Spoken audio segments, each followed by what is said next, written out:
Қане достым, бүгін керемет күн болып тұр. Қорқынышты оқиға айтайық. Мысалы, бір күні бір әйелдің аяғында тұяқ болыпты. Мына жерде менің үнімді көрмедіңдер ме? Жоқ.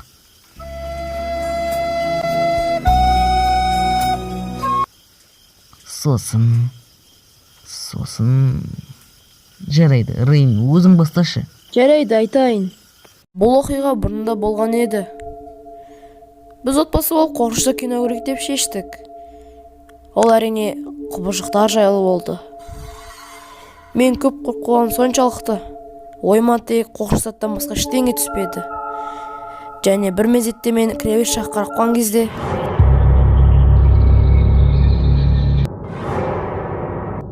әрине деме өте қатты қорқып кеттім. Және мен көрпешенің астына тығылып қалдым.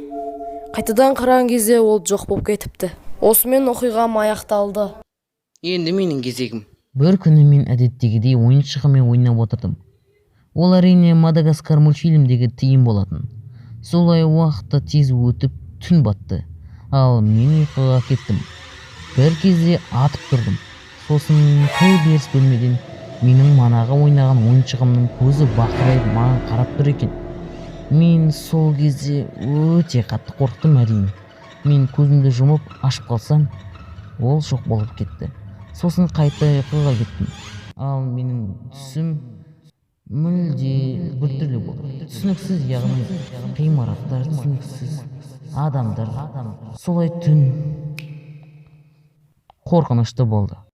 Міне осылай. Тағы осындай оқиғалар бар ма? Айтсаңшы тағы.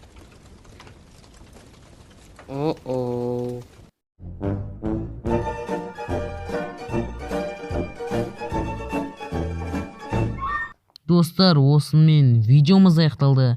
Айтпақшы достар, дәл осы видео Рейн арнасында шықты. Сондықтан да сол сілтемеге кіріп, Рейн арнасынан қарап, арнасына жазылып, лайк басып, колокольчик басып кетейік. Достар, сіздерге бұндай қорқынышты оқиға ұнады деп ойлаймын. Ал осымен видеомыз аяқталды. Bye, go!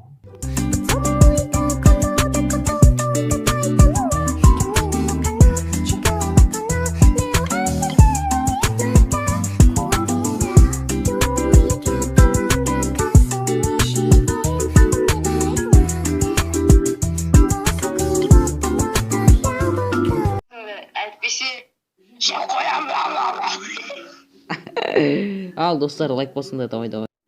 Пока.